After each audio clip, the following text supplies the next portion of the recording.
बच्चों, आज हम पढ़ेंगे क्लास 7th हमारे अतीत का दूसरा चैप्टर नए राजा और उनके राज्य। आप ध्यान दें, हम आपको बताएंगे इस पाठ से संबंधित प्रश्नों के उत्तर, लेकिन इस पाठ को एक बार अवश्य पढ़ लें ताकि आपको जो यहाँ पर हम प्रश्न के उत्तर जो यहाँ पर बताने वाले हैं वो सब आपको अच्छे से समझ आ जाएं।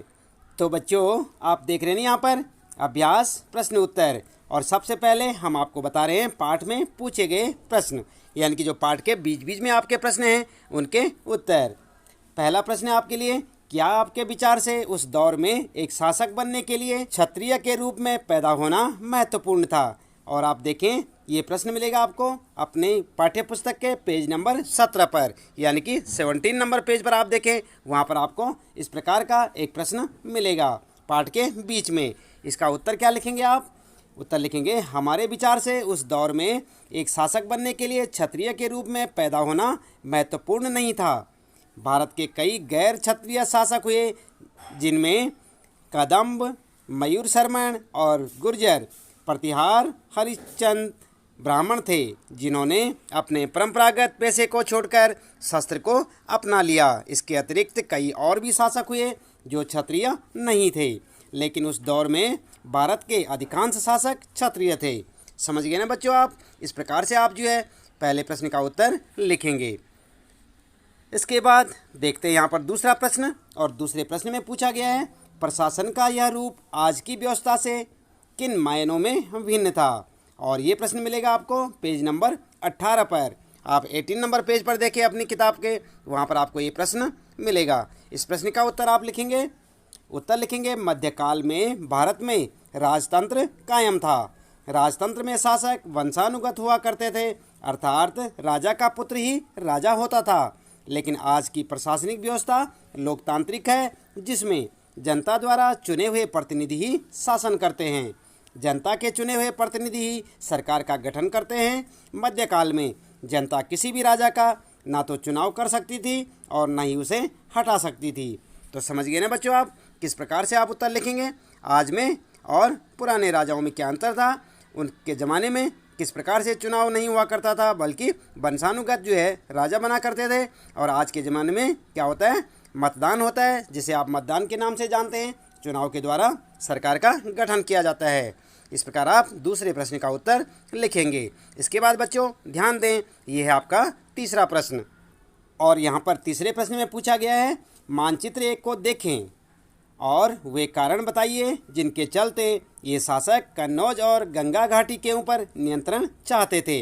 और ये प्रश्न आपको कहाँ मिलेगा बच्चों? ये प्रश्न मिलेगा आपको पेज नंबर 21 पर। आप देखें अपनी पाठ्य पुस्तक के पाठ के बीच में देखें, आप 21 नंबर पेज पे आपको ये प्रश्न दिखाई देगा। और इस प्रश्न का उत्तर आप क्या लिखेंगे?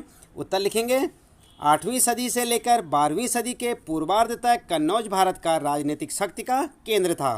कन्नौज उत्तर भारत के मध्य में स्थित था, इसलिए गुर्जर प्रतिहार पाल वंश और राष्ट्रकूट वंश के राजाओं ने लंबे समय तक कन्नौज के लिए संघर्ष किया, जिससे इन शासकों का कन्नौज पर नियंत्रण कायम हो सके। चूँकि इस लंबी चली लड़ाई में 3 पक्ष थे, इसलिए इतिहासकारों ने प्रायः इसकी चर्चा त्रिपक्षीय संघर्ष के रूप में की है। समझ गए ना बच्चों आप किस प्रकार से आप इसका उत्तर लिखेंगे? ये है आपका तीसरा प्रश्न, और इस प्रकार से आप इसका उत्तर लिखेंगे। ये देखें इसका उत्तर। इसके बाद बच्चों आगे बात करते हैं यहाँ पर चौथा प्रश्न, और चौथा प्रश्न है, प्राचीन व मध्यकाल के राजाओं द्वारा कई तरह के दावे किए जाते थे। आपके विचार से ऐसे दावे उन्होंने क्यों किए होंगे? और आपको ये प्रश्न मिलेगा पेज नंबर 19, यानी कि 19 नंबर पेज पर। आप देखें अपनी पाठ्य पुस्तक के, वहाँ पर आपको ये प्रश्न मिलेगा। आप इसका उत्तर क्या लिखेंगे? उत्तर आप इस प्रकार से लिखेंगे जैसे आपको यहाँ पर बताया जा रहा है। उत्तर है, कई प्रशस्तियों में शासक कई तरह के दावे करते थे। मिसाल के लिए शूरवीर विजय योद्धा के रूप में समुद्रगुप्त ने अपने प्रशस्ति में वर्णन किया कि आंध्र, सैंधव, विदर्भ और कलिंग के राजा उनके आगे तभी धराशायी हो गए जब वे राजकुमार थे। इस तरह के दावे शासक अपने आप को सम्मानित और गौरवान्वित करने के लिए करते थे। तो इस प्रकार से आप इस प्रश्न का उत्तर लिखेंगे। इसके बाद बच्चों आप ध्यान दें, ये है आपका 5वां प्रश्न, इसमें पूछा गया है कि मानचित्र 1 को दोबारा देखिए, आप फिर से देखेंगे और विचार विमर्श कीजिए कि चाहमानों ने अपने इलाके का विस्तार क्यों करना चाहोगा। तो क्यों करना चाहोगा, आपको ये प्रश्न मिलेगा बच्चों, आप ध्यान दें। ये प्रश्न आपको मिलेगा पेज नंबर 21 यानी 21 नंबर पेज पर आप देखेंगे, आपको ये प्रश्न दिखाई देगा। इस प्रश्न का उत्तर आप किस प्रकार से लिखेंगे, चलिए यहाँ पर देखें। उत्तर होगा, चाहमान दिल्ली और अजमेर के आसपास के क्षेत्र पर शासन करते थे। उन्होंने पश्चिम और पूर्व की ओर अपने नियंत्रण क्षेत्र का विस्तार करना चाहा, जहां उन्हें गुजरात के चालुक्यों और पश्चिमी उत्तर प्रदेश के गहड़वालों से टक्कर लेनी पड़ी। चौहानों ने अपनी शक्ति को मजबूत करने के लिए और अपनी प्रतिष्ठा बढ़ाने के लिए अपने साम्राज्य में विस्तार करना चाहा। इस प्रकार से आप इस प्रश्न का उत्तर लिखेंगे। ध्यान दें बच्चों, ये है आपका 5वें प्रश्न का उत्तर। इसके बाद आइए देख लेते हैं अगला प्रश्न क्या पूछा गया है। आप देख रहे हैं ना यहाँ पर, यह है आपका 6ठा प्रश्न। क्या आपको लगता है कि महिलाएं इन सभाओं में हिस्सेदारी करती थी? क्या आप समझते हैं कि समितियों के सदस्य के चुनाव के लिए लॉटरी का तरीका उपयोगी होता है? और ये प्रश्न मिलेगा बच्चों आपको 27 नंबर पेज पर। आप देखेंगे अपनी पाठ्य पुस्तक के 27 नंबर पेज पर आपको ऐसा प्रश्न देखने को मिलेगा। आप इसका उत्तर इस प्रकार से लिखेंगे। उत्तर लिखेंगे आप, महिलाओं का सभाओं में भाग लेने का प्रमाण इतिहास के किसी साक्ष्य में नहीं मिला है। चोल प्रशासन के कुछ समितियों में ही सदस्यों का चुनाव लॉटरी से किया जाता था, बाकी सदस्यों का चुनाव प्रशासनिक अधिकारियों द्वारा किया जाता था। कुछ समितियों के सदस्यों के चुनाव के लिए लॉटरी का तरीका सही है। तो आप देख रहे हैं ना बच्चों, किस प्रकार से आप इस प्रश्न का उत्तर लिखेंगे। इसके बाद आइए देख लेते हैं, ये प्रश्न हैं आपके पाठ के अंत में पूछे गए प्रश्न हैं।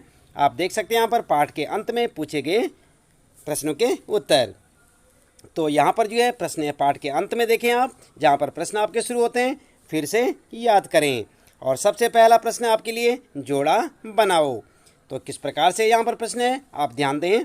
जोड़ा बनाना है आपने गुर्जर प्रतिहार, राष्ट्रकूट, पाल और चोल के साथ यहाँ पर जो दिए हुए हैं इनको आपस में मिलाना है, यानी कि सुमेल करना है आपने, इनका जोड़ा बनाना है, कौन सा सही है, किसके साथ फिट बैठेगा। उत्तर लिखेंगे आप गुर्जर प्रतिहार में आप लिखेंगे गुजरात और राजस्थान, राष्ट्रकूट के साथ लिखेंगे पश्चिमी दक्कन, पाल के साथ लिखेंगे बंगाल और चोल के साथ तमिलनाडु। ये आपका उत्तर होगा। आप ध्यान दें, इस प्रकार से आप इसे सुमेल कीजिए। तो ये है ना आपका प्रश्न, और इस प्रकार से आप इसे सुमेल करते चले जाएंगे और आपका उत्तर बन जाएगा।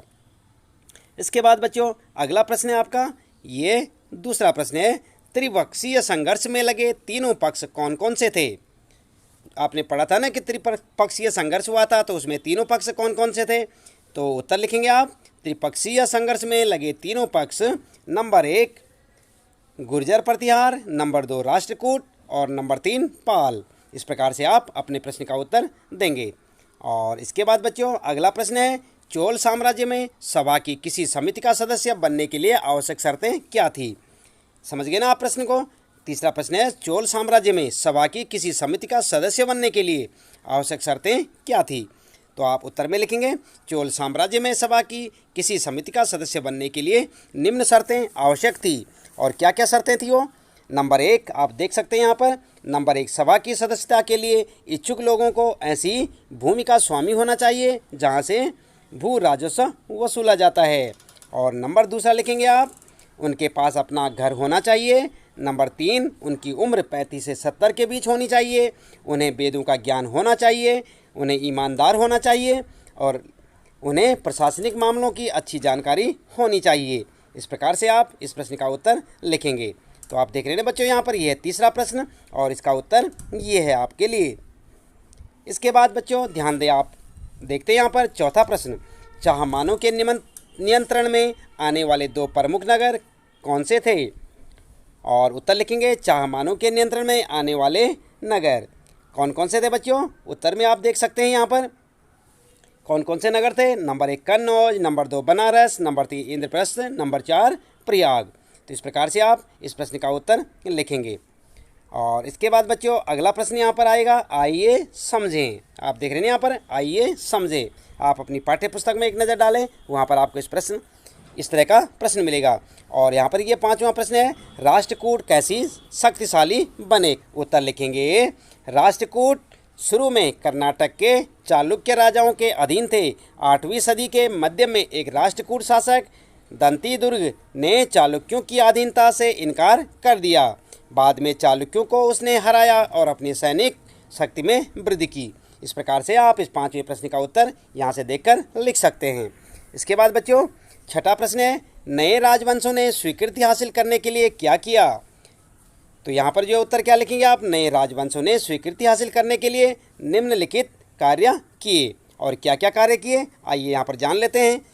पहला कार्य किया, राजा लोग नए राजवंशों को अपने मातहत या सामंत के रूप में मान्यता देते थे। नंबर दूसरा कार्य, अधिक सत्ता और संपदा हासिल करने पर सामंत अपने आप को महासामंत, महामंडलेश्वर इत्यादि घोषित कर देते थे।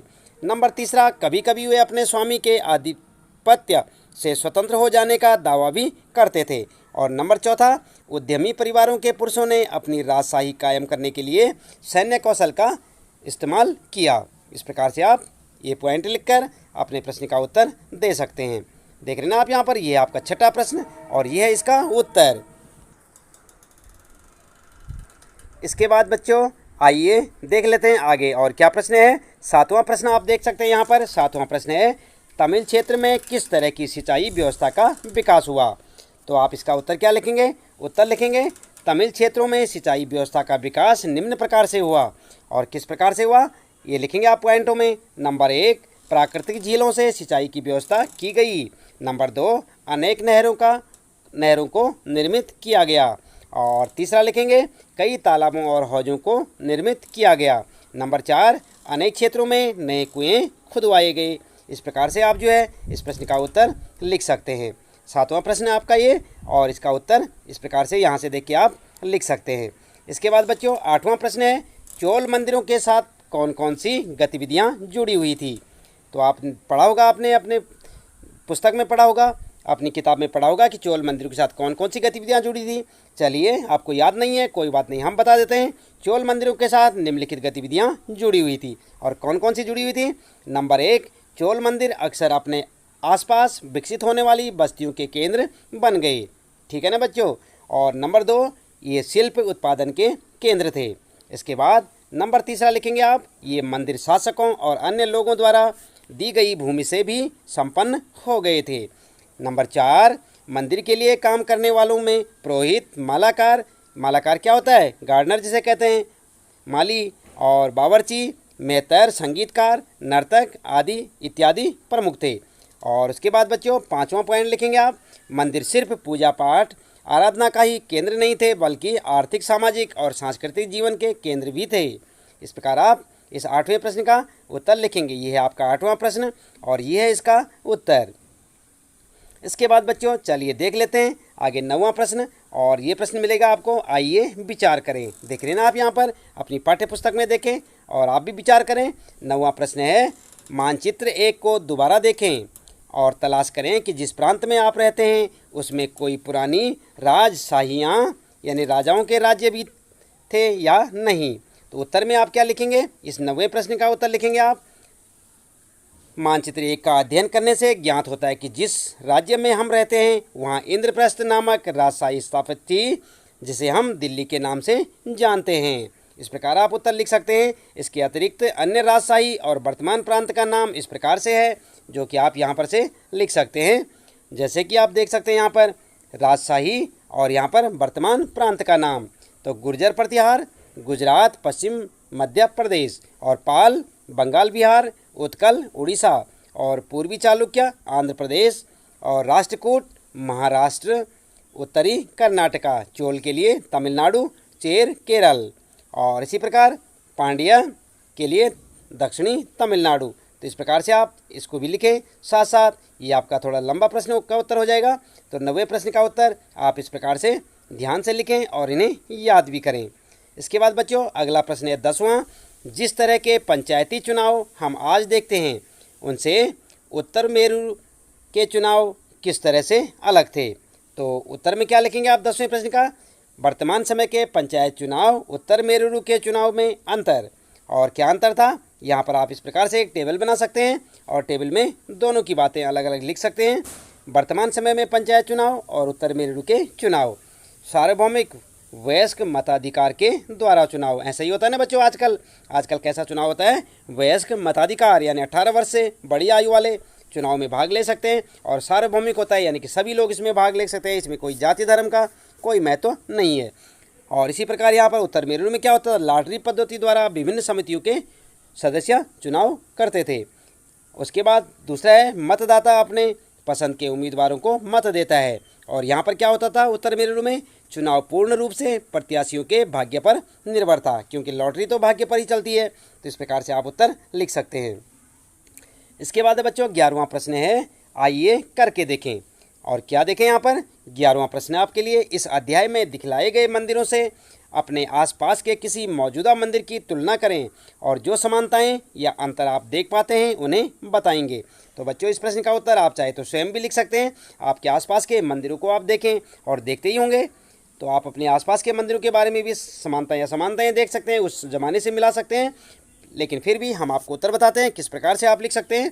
उत्तर लिखेंगे, असमानताएं, इस अध्याय में दिखलाए गए मंदिर द्रविड़ शैली के स्थापत्य कला द्वारा निर्मित हैं, लेकिन वर्तमान में यानी कि आजकल के समय में अधिकांश मंदिर वेसर शैली स्थापत्य कला द्वारा निर्मित हैं।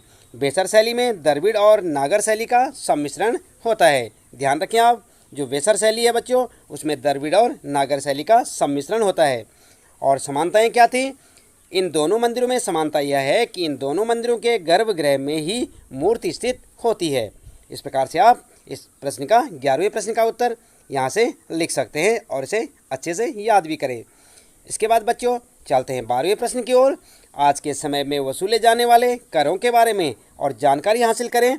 क्या ये नगद के रूप में है, वस्तु के रूप में है या श्रम सेवाओं के रूप में। तो जानते हैं बच्चों आप आजकल जो कर होता है टैक्स के बारे में जानते हैं। उत्तर में लिखेंगे आप, उत्तर में लिखेंगे वर्तमान समय में प्रत्यक्ष कर और अप्रत्यक्ष कर के रूप में कर वसूल किए जाते हैं या वसूले जाते हैं। प्रत्यक्ष कर के रूप में आयकर, संपत्ति कर, उत्तराधिकारी कर, मृत्यु कर आदि, और अप्रत्यक्ष कर के रूप में उत्पादन शुल्क, बिक्री कर आदि प्रमुख हैं। आप भी अपने पेरेंट्स से पूछ सकते हैं, अपने पापा से, वे भी जो है कर चुकाते हैं। यदि वे नौकरी करते हैं तो इनकम टैक्स के नाम से वो कर चुकाते हैं। तो इस प्रकार से बच्चों आप इन करों के बारे में या टैक्सेस के बारे में लिख सकते हैं। आगे यहाँ पर जो है आगे और लिखेंगे आप, वर्तमान समय में सभी कर नगद और चेक के द्वारा जमा किए जाते हैं। किसी भी कर का भुगतान वस्तु के रूप में अथवा श्रम सेवाओं के रूप में नहीं लिया जाता। तो इस प्रकार से आपने देखा, यहाँ पर ये था आपके 12वें प्रश्न का उत्तर। और आप इसे अच्छे से समझें और कर के बारे में, टैक्सेस के बारे में और अधिक जानकारी लेनी हो आप अपने घर में बड़ों से भी ले सकते हैं, अपने पापा से पूछ सकते हैं कि टैक्सेस या कर क्या होते हैं। तो बच्चों इस प्रश्न के उत्तर के साथ ही यहाँ पर इस पाठ से संबंधित हमारे सारे प्रश्नों के उत्तर यहाँ पर समाप्त होते हैं।